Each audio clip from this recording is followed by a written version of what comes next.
Jésus était quelqu'un qui suscitait l'admiration des gens, de tout le monde, en particulier de ses disciples. Et quand on est disciple auprès d'un homme de Dieu, parce que nous sommes disciples auprès de l'homme de Dieu, nous allons le voir dans la parole de Dieu tout à l'heure, eh bien on doit avoir l'admiration pour cet homme-là. Je ne suis pas en train de parler de la crainte, je suis en train de parler de l'admiration. C'est en cela que nous recevrons des choses. Moi, personnellement, j'ai beaucoup d'admiration pour lui, depuis toujours d'ailleurs, et je reçois beaucoup de choses de sa part. Amen.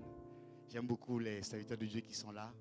Je salue la présence de notre aîné, le pasteur Oscar, qui est là. Est-ce qu'on peut acclamer le Seigneur pour lui? C'est un homme humble et bon, et que j'aime beaucoup. Des fois, même si sa présence me manque, et des fois, je lui fais savoir de manière un peu à ma manière, mais bon, je l'aime beaucoup. Je salue tous les serviteurs et servantes de Dieu qui sont là. Soyez bénis. Vous avez mon amour, mon admiration ce matin encore. Supportez-moi pendant ce temps de la parole. Nous allons prêcher peu, nous allons prier encore par la grâce de Dieu. Amen. Alors, est-ce qu'on peut, je vous salue dans le précieux nom de notre Seigneur Jésus. Alléluia. Je te salue, toi, le peuple de Dieu, le peuple béni de Dieu. Tu as de la valeur aux yeux de Dieu. Tu as du prix aux yeux de Dieu. Dieu a payé le prix pour toi. Est-ce que tu peux acclamer pour toi-même? Tu peux pousser des cris de joie pour toi-même. Alléluia. Parce que nous ne pouvons pas rendre ministère aux chaises. Nous pouvons rendre ministère uniquement parce que vous êtes là. Alléluia. Alléluia. Tu ne peux pas venir là, il n'y a personne et tu commences à faire le chose. Ce n'est pas bon. Ce matin, Dieu va nous faire du bien. Il a commencé déjà, il va continuer à nous faire du bien. Nous allons parler de comment reconquérir ce qui a été perdu. Comment pouvais-je pouvoir reconquérir les choses que j'ai reçues dans ma vie à un moment donné, que j'ai utilisées, que j'ai vu fonctionner, dont j'ai mangé le fruit, dont j'en ai bénéficié, les bienfaits, mais qui à un moment donné, je ne les vois plus. À un moment donné, ces choses ont été perdues.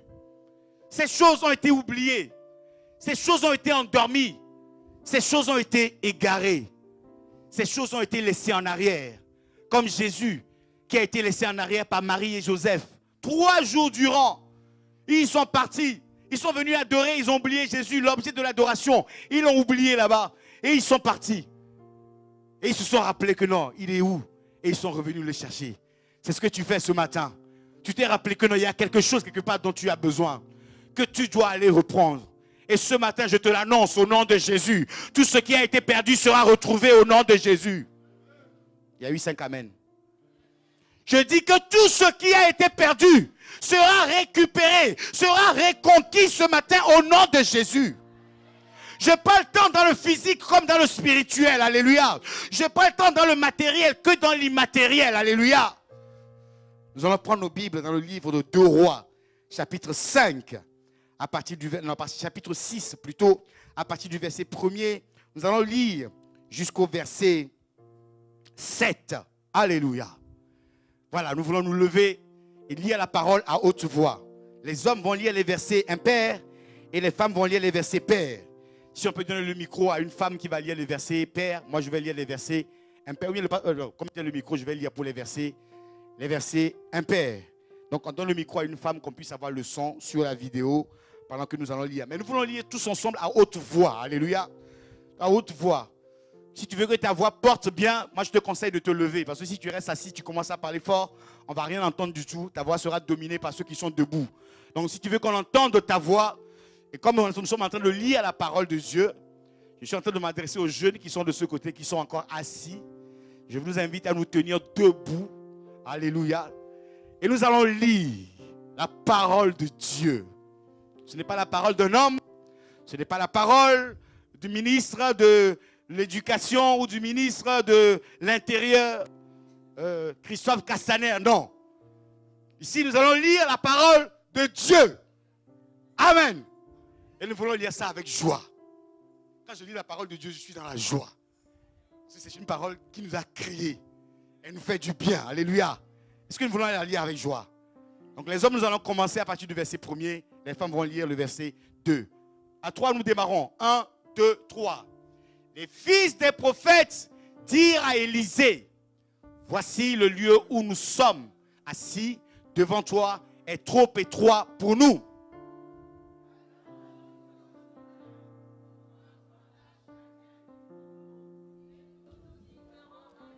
l'habitation, Élisée répondit, allez.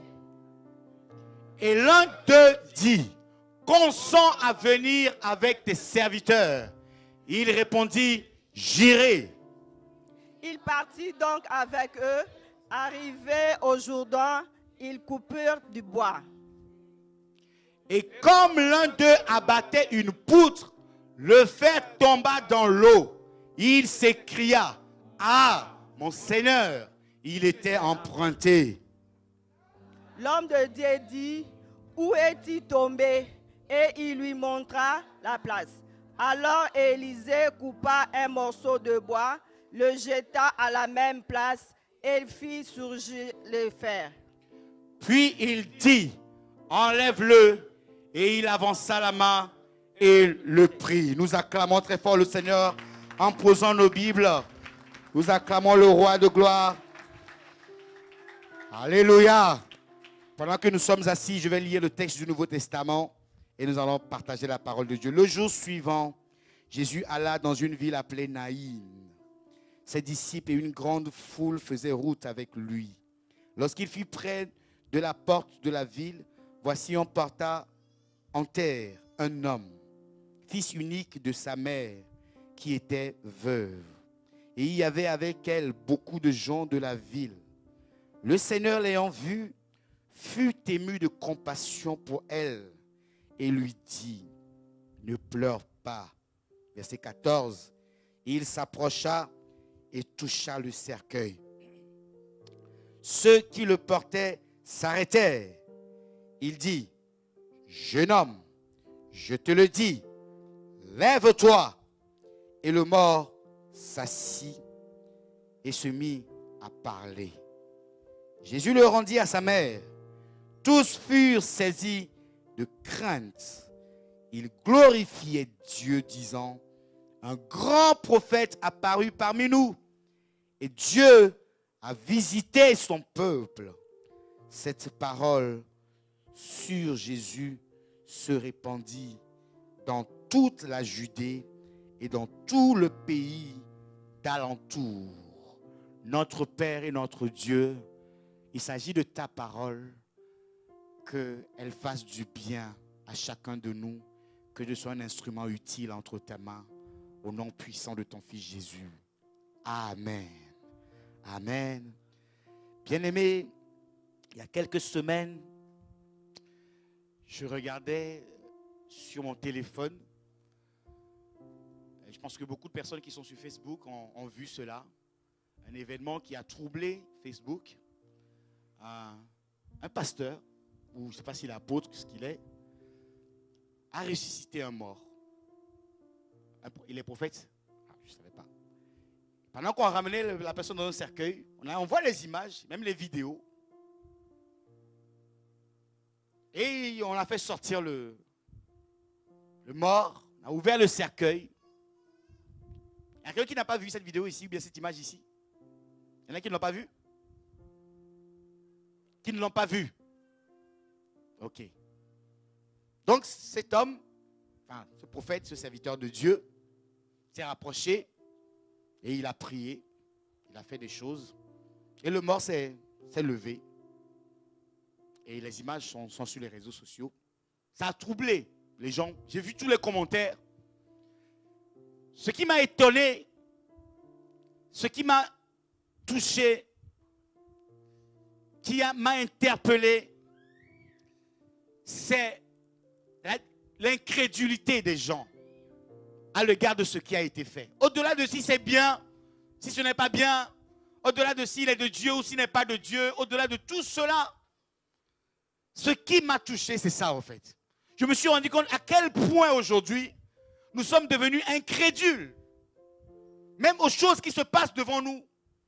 On se pose des questions.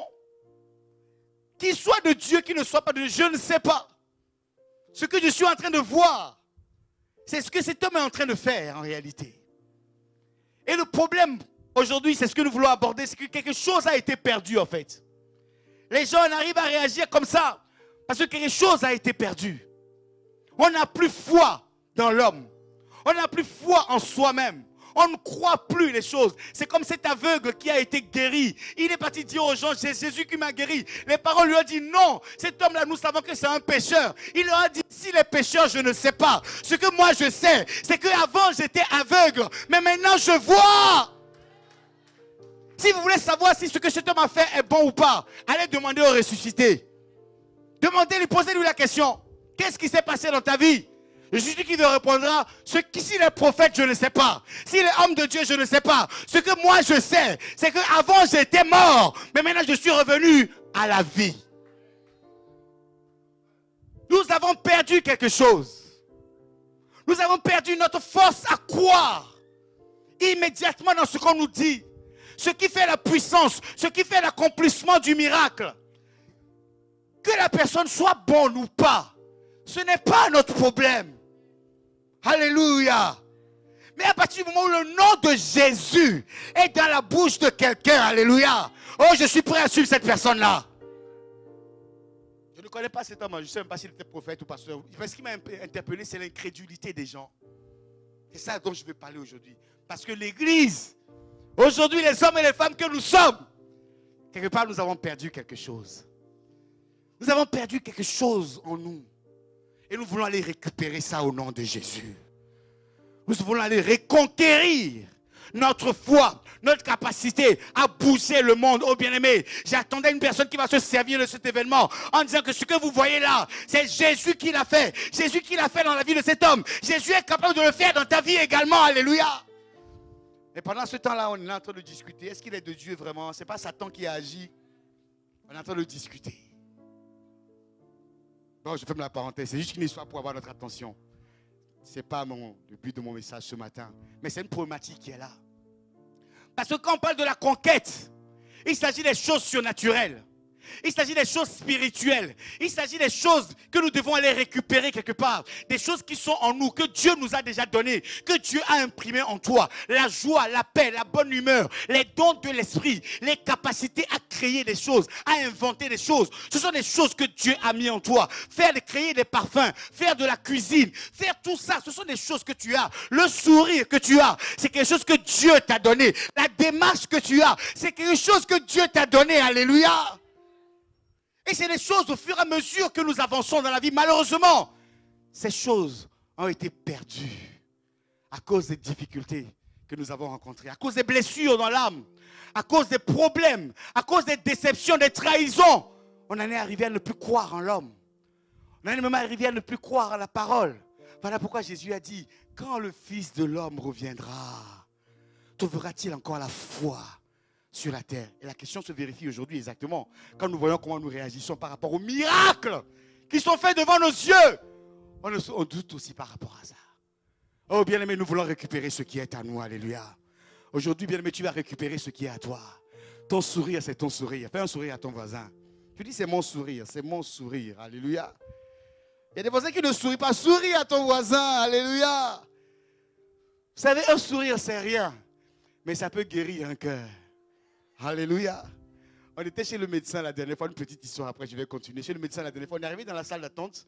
On était là, chacun, vous savez, dans la salle d'attente du médecin, tout le monde soupçonne tout le monde. Parce que tout le monde ne sait pas quelle maladie l'autre a en fait. Donc chacun un petit peu sur sa défensive un peu. Et il y a un monsieur qui est rentré avec son casque. Le monsieur est rentré, nous tous nous sommes là, on dit bonsoir, bonsoir. Et il y a ma petite fille, tout le monde a dit bonsoir, bonsoir. Elle le regarde et dit, ça va? Le monsieur était tellement surpris. Parce que le monsieur ne s'attendait pas à ce qu'un petit enfant lui demande est-ce que ça va. Et pendant tout le temps où nous sommes restés dans la salle d'attente, ils ont tapé la discussion les deux. L'autre il a commencé à parler avec Iméla tranquillement. J'ai compris que le sourire que nous avons a un pouvoir. Ton sourire peut décanter le cœur de quelqu'un. Cet homme-là attend seulement que tu commences à sourire. Tu vas voir, il va commencer à te déclarer les paroles qu'il ne t'a jamais déclarées. Il va commencer à te les déclarer. Souris lui seulement, alléluia. Il y en a qui ont perdu même leur sourire, leur joie de vivre, alléluia. Tu l'as perdu. Oh, mais ce matin, tu vas récupérer. Nous allons reconquérir notre sourire. Nous allons reconquérir notre joie. Nous allons reconquérir notre intelligence. Tu as une intelligence qui te permet de pouvoir faire les choses depuis que tu es dans ce pays. Tu te rends compte que tu as tout perdu. Dis à ton voisin, je vais reconquérir. Mais comment reconquérir? Comment reconquérir? Parce que ces choses sont spirituelles en réalité. Et la Bible dit, nous n'avons pas à lutter contre la chair et le sang, mais contre les choses spirituelles qui retiennent captifs nos choses qui sont à nous. Nous ne devons pas lutter contre la chair et le sang. Pour ça, vous le voyez dans Ephésiens chapitre 6. Mais contre les principautés, les dominations qui sont dans le deuxième ciel, qui retiennent captifs les choses que Dieu a libérées pour notre vie. Lisez Daniel chapitre 10. La Bible dit, dès le premier jour où tu as eu à cœur de prier, dès le premier jour où tu es devenu chrétien, Dieu a libéré des choses dans ta vie en réalité. Dieu a libéré des grâces dans ta vie. Dès le moment où tu as accepté le Seigneur, c'est ce que la Bible dit, que le jour de la Pentecôte, le Saint-Esprit est descendu sur eux, semblable à des langues de feu. Ces langues de feu là qui étaient descendues sur eux, c'est l'activation des dons et des capacités que Dieu a déposées dans chacun d'entre nous. Alléluia. Donc quand nous devenons chrétiens, ces dons doivent s'activer. Dès le premier jour où tu as eu à cœur de prier, ta prière a été exaucée. Mais le roi de l'empire de Perse, l'ange de l'empire de Perse, a fait frein à main. Tchac. Il dit, ça n'arrivera pas. On va retenir ça. Son mariage, il ne l'aura pas. Non, jamais. Ça a été libéré. Mais pour l'avoir, il doit réclamer comme il se doit. Pour l'avoir, il doit comprendre quelque chose. Tant qu'il n'aura pas compris, voilà pourquoi la Bible dit, tant que l'héritier demeure esclave, tant que l'héritier demeure un enfant, il ne diffère en rien de l'esclave. Il y a eu 3 amen et 1 comme ça. Alléluia. Tant que l'héritier, donc celui qui a droit à l'héritage, demeure un enfant, il ne diffère en rien de l'esclave. Ça veut dire qu'il faut qu'il y ait un maître qui domine sa vie. Et ce maître-là, c'est le roi de l'empire de Perse. Il a fait frein en main. Sa guérison, il ne l'aura pas tant qu'il sera enfant. Tant qu'il n'aura pas compris quels sont ses droits, quelles sont les choses qu'il doit réclamer, quels sont les comportements qu'il doit avoir. Tant qu'il n'aura pas compris, il n'aura pas. Mais dis à ton voisin, ce matin, j'ai compris. Non, dis-lui, il doit savoir que j'ai compris. Parce que c'est à moi, alléluia. Et personne ne prendra ce qui est à moi. Quelqu'un acclame le roi de gloire très fort. Nous acclamons Jésus. Bien-aimé, ce n'est pas avec des Jean 3,16, oh non, car Dieu a tant aimé le monde, que tu vas impressionner le monde des ténèbres, que tu vas récupérer ce qui est à toi. Ce n'est pas avec des récitations, oh, toute âme forgée contre moi sera nulle et sans effet, mais par la suite, dans la impudique jusqu'aux os. Ce n'est pas avec ça que tu vas essayer de récupérer et conquérir quoi que ce soit. Le diable se moque bien de toi, bien même. Alléluia. Ce n'est pas avec des récitations, non, ce n'est pas avec ça. Mais c'est avec une connaissance de son identité, une connaissance de ses capacités, une récupération, une reconquête de ce qui est à soi, un positionnement dans la lignée royale. C'est alors là que le diable, tu regarderas le diable dans les yeux, il te parlera, il est écrit, tu lui diras aussi, il est aussi. C'est alors que tu récupéreras ce qui est à toi. Parce que la Bible dit, 1 Corinthiens chapitre 3, le verset 4, la Bible dit, notre prédication, c'est l'apôtre Paul qui parle, notre prédication ne repose pas sur les discours persuasifs de la sagesse, de l'intelligence. Non, non, non, non, non. Ce n'est pas ça ce que Dieu nous a appelé, mais sur une démonstration de la puissance de l'Esprit de Dieu. Alléluia. C'est pour ça, bien aimé, à un moment dans l'église catholique, ça te saoule en fait. Tu viens là-bas, on te fait, oh, miniboscou, esprit, tout. C'est quoi ça? De la sagesse humaine. On commence à t'expliquer les choses. Oh non, Marie était une petite fille, elle était vierge. Nous allons prier la Sainte Marie vierge. Mais elle n'est plus vierge. Elle a enfanté. Elle a eu d'autres enfants après Jésus. Et on le prie toujours la Sainte Vierge. Il faut arrêter ça. Ça, c'est des discours de la sagesse. Sagesse. Mais une démonstration de l'esprit. Quand l'esprit est là, sois béni, évangéliste. Sois béni. Quand l'Esprit de Dieu est là, bien aimé, c'est la puissance de Dieu qui agit. Quand l'Esprit de Dieu est là, aucune maladie, aucune sorcellerie. Tu les parleras, tu les chasseras, tu les briseras, tu les tailleras en pièces. Voilà pourquoi David pouvait le dire. Quand je marche dans la vallée de l'ombre de la mort, je ne crains aucun mal, car il est avec moi. Discours persuasif de la langue, ça doit s'arrêter ça. Ne pense pas que tu vas convertir quelqu'un ou que tu vas impressionner quelqu'un avec des récitations, des versets. Mais c'est quand la personne va commencer à voir que les choses bougent dans ta vie. C'est là que les gens vont commencer à te suivre. Les gens ne suivaient pas Jésus parce que Jésus avait des paroles puissantes. Il avait des paroles puissantes, mais ces paroles étaient suivies par des actes. Alléluia. Voilà pourquoi on nous dit que le ministère de Jésus n'a pas commencé quand Jésus a commencé à parler. On nous dit que le ministère de Jésus a commencé à l'âge de 30 ans. En réalité, le ministère de Jésus a commencé bien avant. Lisez quand il avait 12 ans dans le temple. À 12 ans déjà, son ministère avait déjà commencé. Pourquoi on dit que ça a commencé à 30 ans? Pourquoi on dit ça? Parce que c'est là qu'il a commencé à poser des actes. Alléluia. À 12 ans, il parlait dans le temple. Il parlait simplement. Mais quand il a atteint 30 ans, c'est là qu'il est arrivé aux noces de Cana. Il a dit, remplissez-moi ces vases d'eau. Remplissez-moi ces vases. Ramenez-les-moi ici. Il a prié. Il a transformé l'eau en vin. Alléluia. L'eau de la purification. L'eau qui servait de purification. Il a transformé dans le Saint-Esprit. Donc quand tu reçois le Saint-Esprit, tu as accès au temple de Dieu. Alléluia. Premier miracle de Jésus. Il a posé un acte. Il a démontré la puissance de l'esprit. Ne blague pas avec l'esprit que tu as en toi. Ne joue pas avec ça.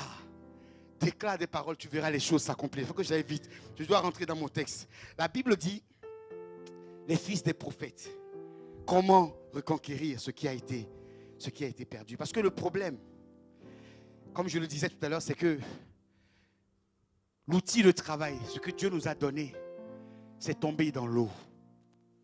Ça a été oublié. C'est endormi quelque part.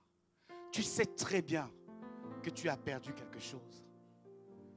Jésus-Christ nous dira dans Apocalypse, souviens-toi de ton premier amour. Souviens-toi d'où tu es tombé. Nous tous tels que nous sommes ici, nous sommes conscients. Moi-même qui vous parle, je suis conscient des choses que j'ai perdues. Ne vous fiez pas à l'apparence, à la déclaration, tout ça, c'est le travail, c'est le Saint-Esprit. Mais derrière ça, il y a un homme. Et nous tous, nous avons perdu quelque chose. Alléluia. Et ce matin, nous allons récupérer au nom de Jésus.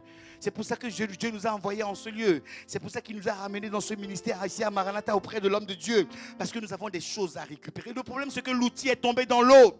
Ce qui fait notre force, le don, le talent, la capacité surnaturelle, c'est endormi quelque part. On l'a oublié. Tu chantais bien.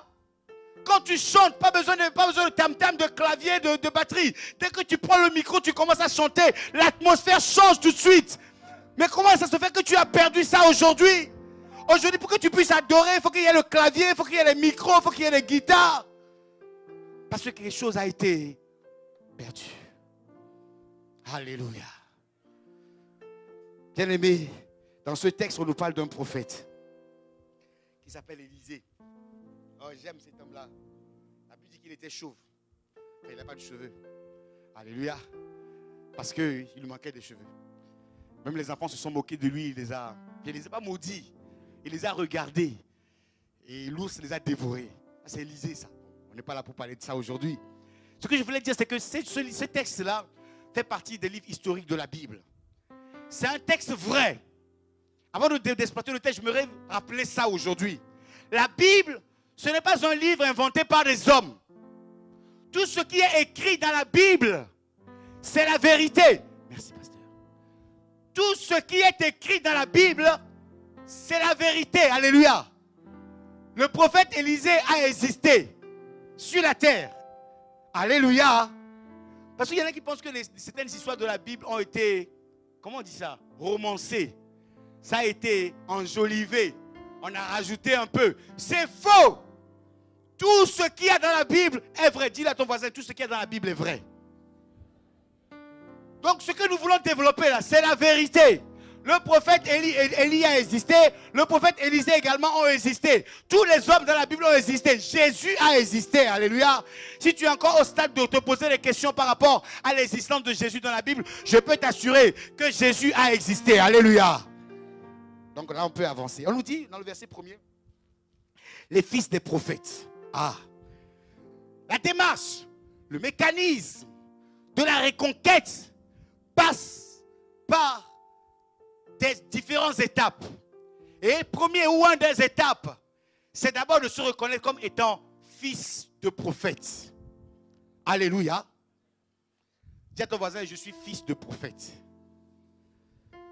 C'est là qu'il y a un problème aujourd'hui.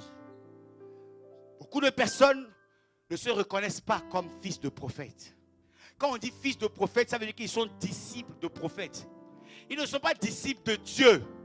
Comme j'entends aujourd'hui, oh non, nous sommes disciples de Jésus. Nous suivons Jésus.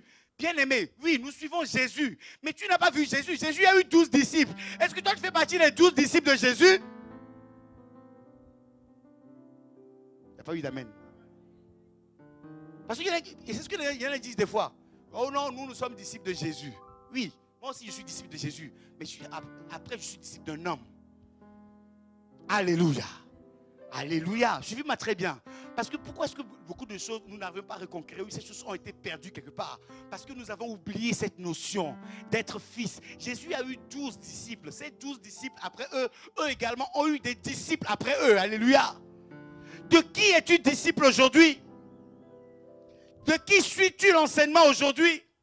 Qui écoutes-tu aujourd'hui? Ici, nous avons un maître ici à Maranatha. C'est à ses pieds que nous recevons l'enseignement. C'est lui le prophète majeur. Alléluia. Nous autres, nous sommes les prophètes mineurs ou bien les prophètes disciples ou les fils des prophètes comme on nous dit. Alléluia. Mais si tu t'entêtes dans ton coin en disant que non, oh non, nous suivons lui Jésus, nous-mêmes, mais tu as même pris pour toi, tu as même fait ce que tu as à faire, tu verras qu'à un moment donné, ça va être bloqué quelque part. Je disais la dernière fois à Dreux, j'ai fait la rencontre par hasard d'une femme sur le parking de l'Intermarché qui est à côté de chez nous là-bas. Pendant qu'on était en train de rentrer dans la voiture, elle nous court après. Il dit attendez, Dieu me met à cœur. Dieu me dit de vous parler. Parce que j'ai commencé, Dieu m'a mis à cœur de pouvoir bâtir une œuvre ici dans le bassin de Val d'Europe. Donc je suis en train de recruter des hommes de Dieu, des serviteurs de Dieu pour cela.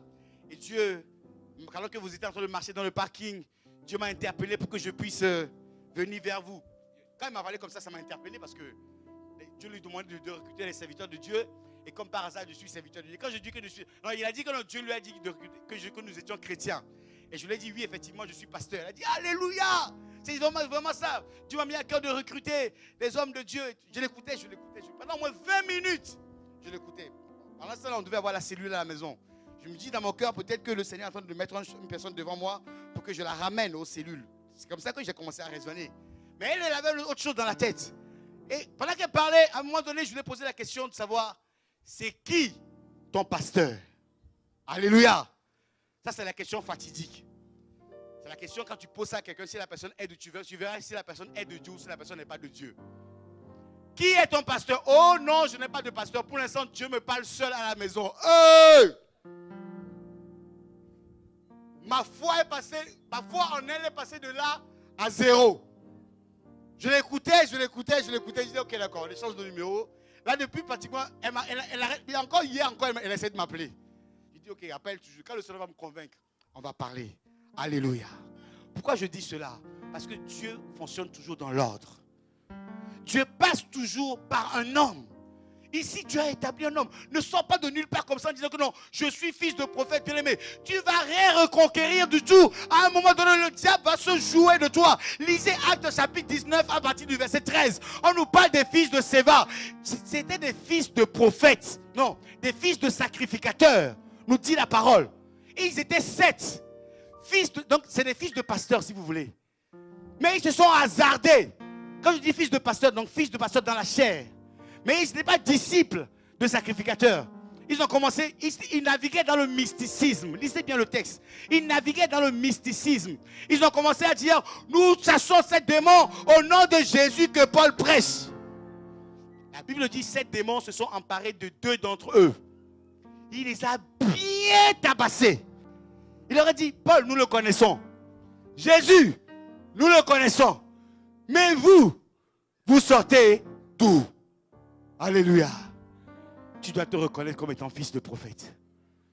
Sinon, tu ne vas rien reconquérir du tout. Sinon, tu vas essayer par tous tes moyens. Mais ça ne marchera pas. Parce que Dieu mettra toujours quelqu'un devant toi pour faire les choses. Quelqu'un peut acclamer le roi de gloire. Acclamer Jésus, le roi de gloire. Les fils des prophètes, disciples de prophètes majeurs.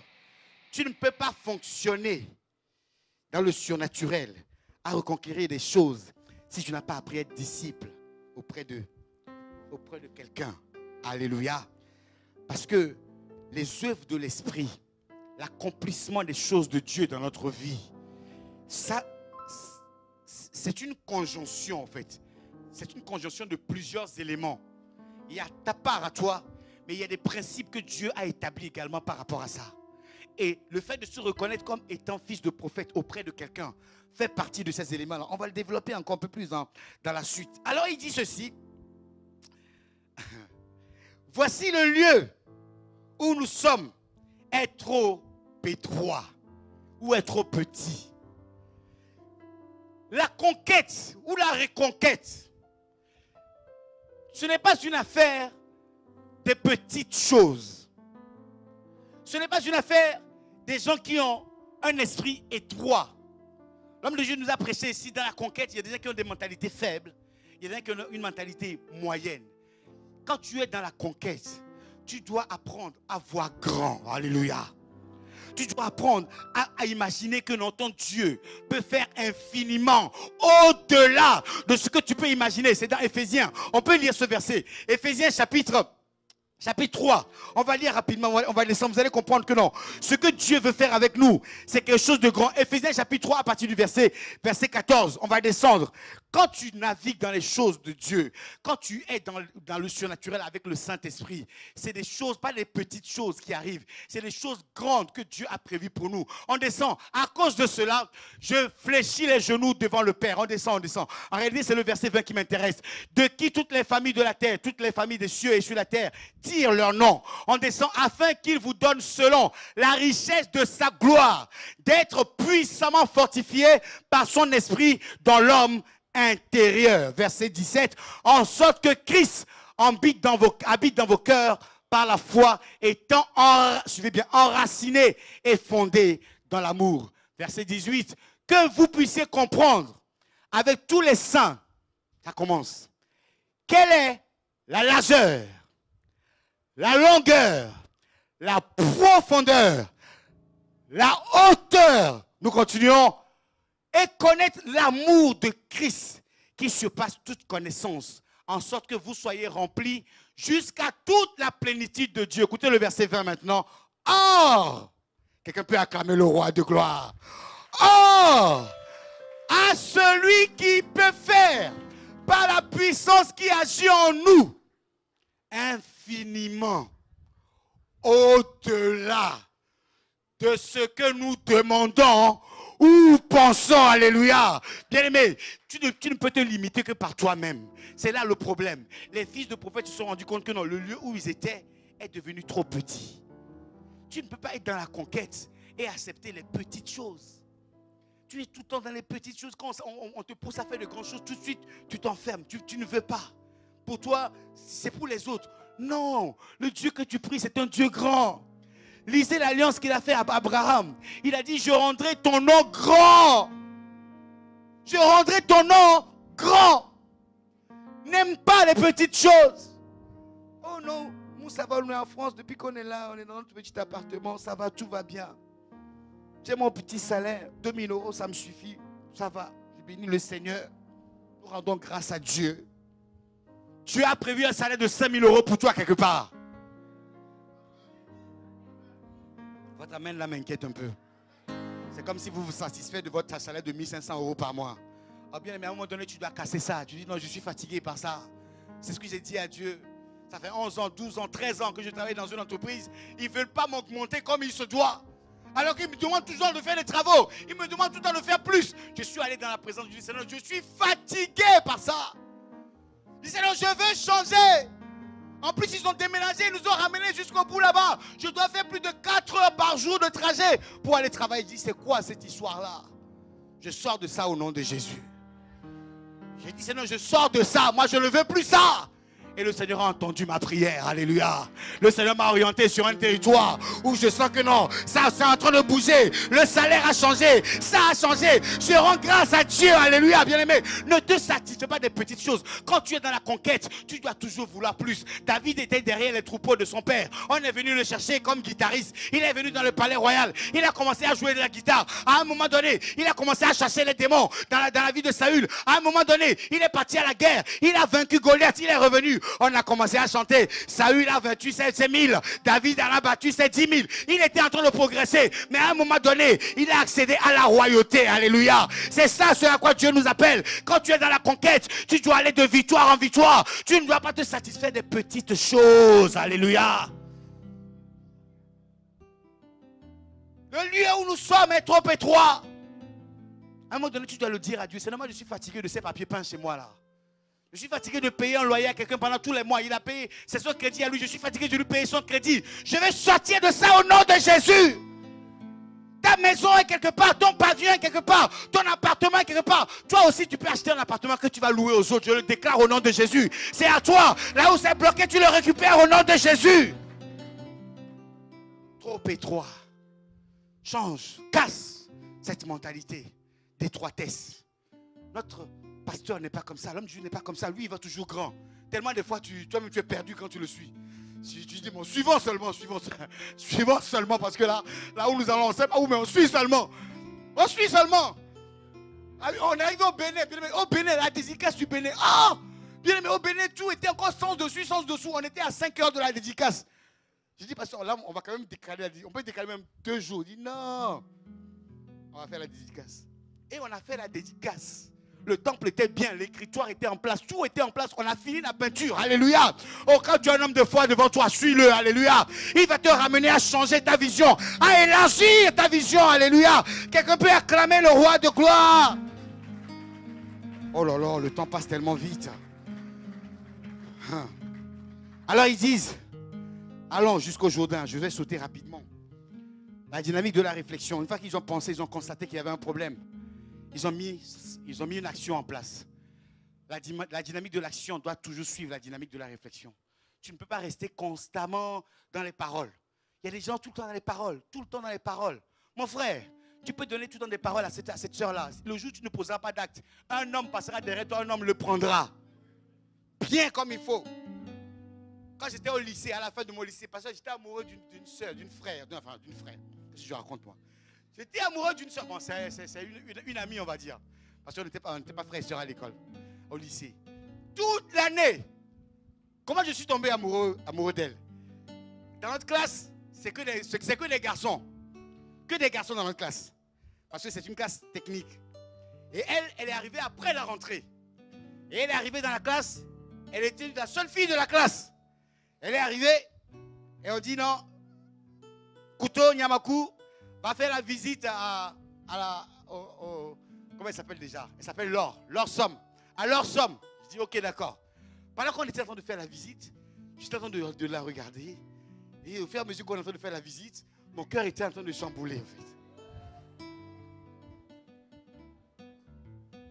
Mais je ne lui ai pas dit. Pendant toute l'année, je ne lui ai rien dit. Je suis resté dans les réflexions. Dans les réflexions sur réflexions. Rien dit.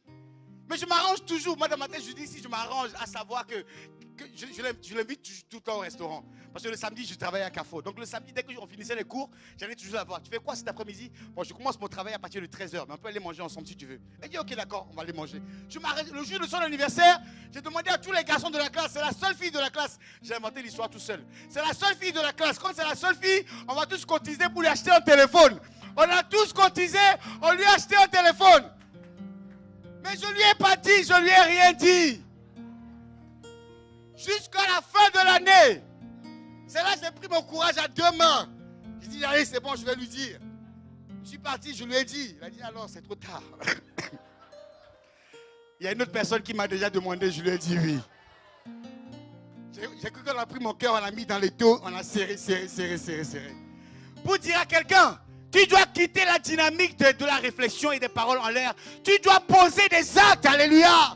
Dans la conquête, tu dois poser des actes. Jeune frère, tu dois poser des actes. Ne passe pas ton temps à parler. À un moment donné, va chez les parents, dis aux parents, votre fille, moi je vais l'épouser. C'est là qu'on verra que tu es un homme. C'est pas quand tu fais des bisous dans les coins à droite, à gauche, là qu'on saura que tu es un homme. C'est pas ça. Est-ce qu'on peut acclamer le roi de gloire? Nous acclamons Jésus. J'avance parce qu'il faut que j'atterrisse. La Bible dit, l'un d'eux, dis à ton voisin, l'histoire de la reconquête, c'est une histoire personnelle. Ils étaient plusieurs fils de prophètes, mais un seul a pris la parole.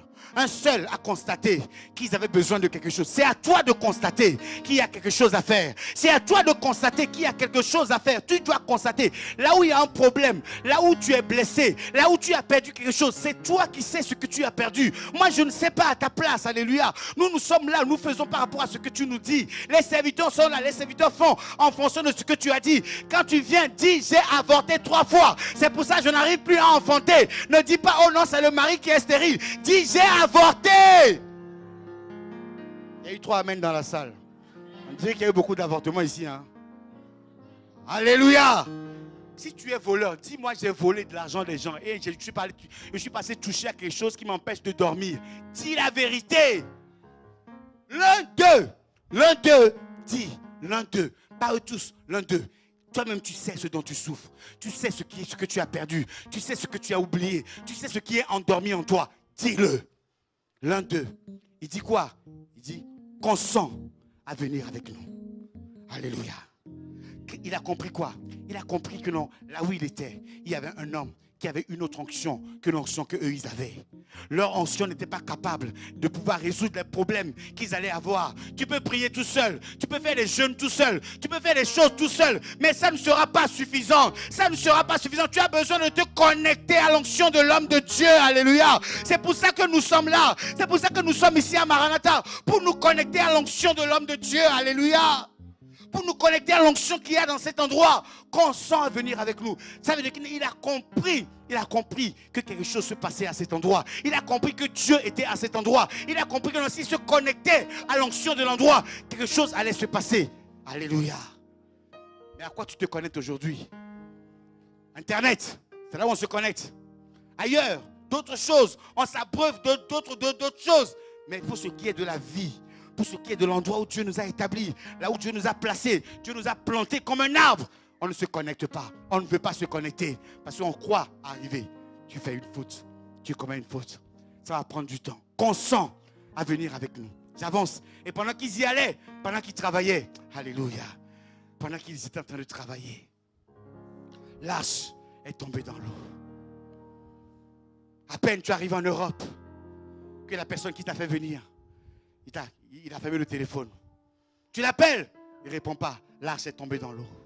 À peine tu es rentré dans le mariage, que tu apprends que le mari avait déjà 3 enfants quelque part qui t'avait caché. À peine tu t'es associé avec quelqu'un, vous avez commencé une affaire, que tu apprends que la personne avait déjà fait faillite plusieurs fois et qui t'a engagé dans cette affaire-là et il t'a abandonné. L'arche est tombée dans l'eau. Ce qui te permet de travailler est tombé dans l'eau. Ce qui fait ta force est tombé dans l'eau. À peine tu t'es engagé avec quelqu'un, que tu te rends compte que la personne t'a trahi, la personne t'a abandonné, la personne ne croit plus en toi. À peine tu viens à l'église, les personnes qui sont censées t'encadrer, te protéger, veiller sur toi, à peine tu t'es confié en eux, que tu te rends compte que non, ces paroles-là s'entendent partout. Ça a causé des blessures en toi, ça a causé des blessures intérieures, de telle sorte que tu n'as plus la force de travailler, parce que tu as perdu ton outil de travail. Tu as perdu ce qui fait ta force. Tu as perdu ce que Dieu t'a donné. Oh, mais je le déclare au nom de Jésus. Le diable a menti. Tu vas récupérer ce qui est à toi. Tu vas récupérer ta part. Parce que Dieu l'a donné à toi.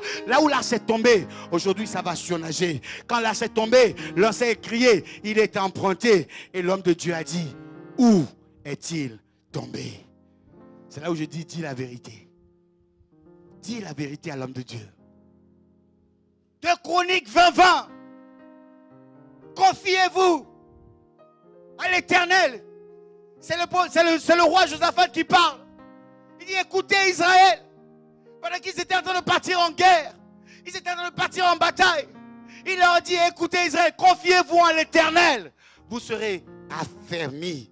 Vous serez forts, vous serez robustes, vous serez des hommes et des femmes qui parlent en langue, qui prophétisent, qui disent des choses, des paroles de connaissance puissantes, qui déplacent peut-être des montagnes. Mais confiez-vous en ces serviteurs, les prophètes. Alléluia. C'est alors que vous aurez du succès. C'est alors que la réussite arrivera. Où est-il tombé? Dis la vérité par rapport à ton problème. Dis la vérité à ce qui s'est passé dans ta vie. Dis la vérité pendant que tu fais le cure d'âme. Ne va pas à droite, ne va pas à gauche. Dis seulement ce qui s'est passé. Dis, moi j'ai mal ici. Ne dis pas que j'ai mal ici alors que tu as mal ici. Alléluia. Où est-il tombé? Ils ont dit, c'est là. Alors le prophète a fait quelque chose. Bien, mais c'est là où je parle des œuvres du Saint-Esprit. Comment récupérer ce qui est, comment reconquérir ce qui est perdu. C'est par l'aide du Saint-Esprit. Le Saint-Esprit accomplit les choses qui sont au-delà de la nature. Mais le fer, quand le fer tombe dans l'eau, naturellement, le fer vent dans l'eau. Le fer ne flotte jamais. Est-ce que vous êtes d'accord avec moi quand même? On est d'accord? Le fer ne flotte. Même toi, même quand tu rentres dans l'eau, tu tombes dans l'eau. Tu vas plonger dans l'eau. À moins que tu ailles en Israël, là-bas, dans la mer salée, là-bas. Là où tu vas flotter. Là, on flotte. Je suis rentré là-dedans, on flotte, effectivement. Là, tu rentres dans cette eau-là, tu flottes. Mais là, quand le fer rentre dans l'eau, ça va jusqu'en dessous. Mais la Bible dit une chose. Élisée a dit, où est-il tombé? Il a coupé un morceau de bois. Il a coupé un morceau de bois. Dis avec moi, il a coupé un morceau de bois. Les gens disent tout ce qu'ils veulent dire par rapport au bois. Moi, je sais une chose, c'est qu'il y a 2000 ans, il y a quelqu'un qui a porté un bois sur le dos. Il a porté ce bois sur le dos. Il est tombé dans les rues de Jérusalem. On l'a frappé, on l'a craché dessus. Il est tombé plusieurs fois, mais il s'est relevé. Il a continué. Il a porté ce bois jusqu'à Golgotha. Et qu'est-ce qu'il a fait? Il est parti planter ce bois dans la terre. Il est parti se mettre dessus à la croix. Et il a dit, tout est accompli. À ce bois, son sang a coulé. À ce bois, tu es guéri. À ce bois, tu es restauré. À ce bois, ce qui est tombé dans l'eau va surnager. À ce bois, ce qui est perdu sera retrouvé. À ce bois, nous avons la victoire. À ce bois, il a dit, c'est par ces meurtrissures que nous sommes guéris. À ce bois, tu récupères ce qui est à toi. À ce bois-là, qu'il a planté dans la terre. Il a planté dans la terre. Et ça a fait surnager la hache. Le fer va surnager. Lève-toi dans la présence de Dieu. Lève-toi. Ce matin, le fer va surnager.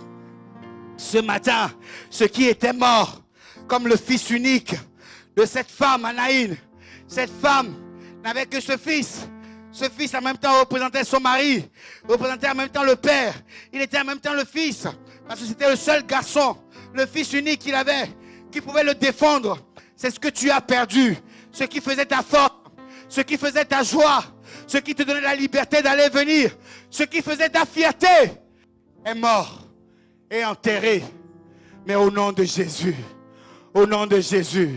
ça ne sera pas enterré au nom de Jésus.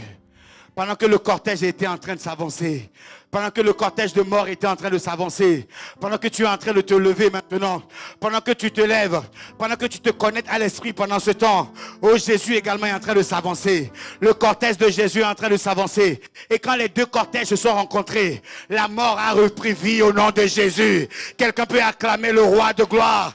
Oh bien-aimé, je te le déclare, ce qui était mort va reprendre vie maintenant. Ce qui était mort est en train de renaître maintenant. Ce qui était mort renaît maintenant.